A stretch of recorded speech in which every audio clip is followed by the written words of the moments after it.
And we started working on the digital euro way back. Actually, when I started my term 5.5 years ago. And I'm not claiming, parentality on the digital euro, because my colleague Benoît Cœuré had already committed a speech on this matter before I arrived. But I certainly carried on with that project, and subsequently Fabio Panetta on the board, and then Piero Cipollone, who has replaced Fabio, have taken the lead together with a very, very good team, which is focused on accelerating the pace and hopefully campaigning enough with all the stakeholders, meaning European Parliament, meaning European Council, meaning European Commission, so that we can eventually, not put to bed, but put to reality this digital euro.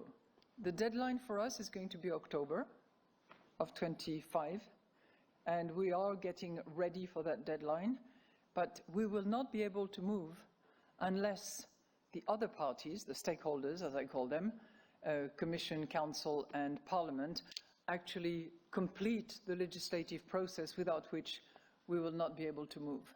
And I think it is critically important, and it seems to the agnostic or the skeptics, it seems to be more relevant and more of an imperative now than ever before, both on the wholesale and on the retail level, both.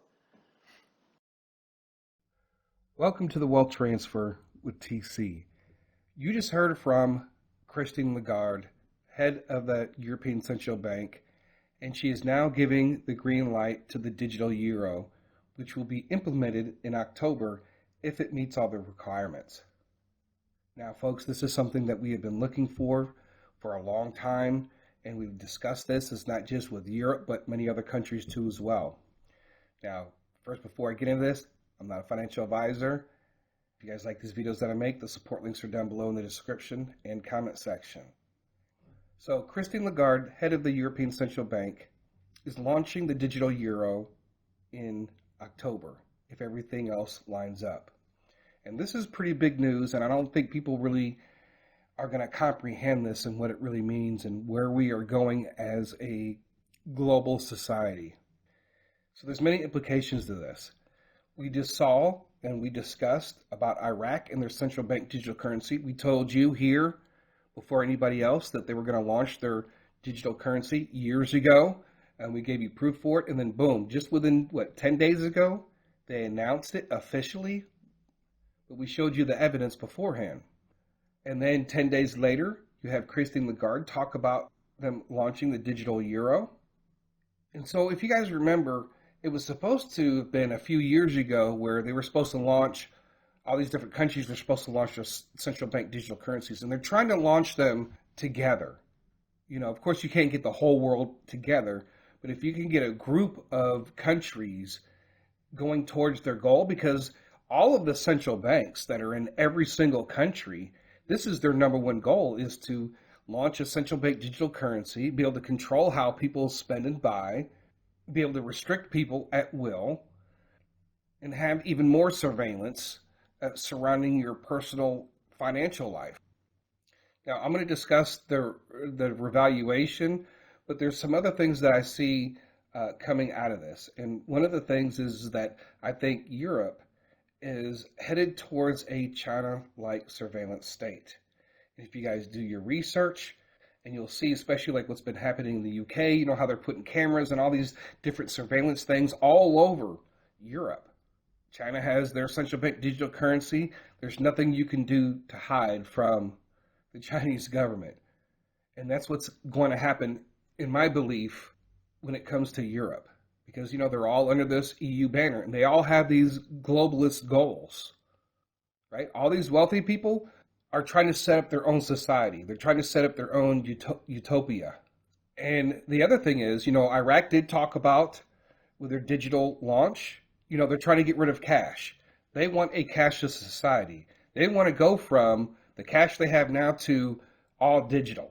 I don't know if they're going to be launching lower denominations anymore because of that information. it's perfect to have a dinar revaluation, get everybody to turn in their old currency for digital currency. Who knows how all this is going to work out? All I know is that the dinar revaluation is going to happen when things seem at their worst.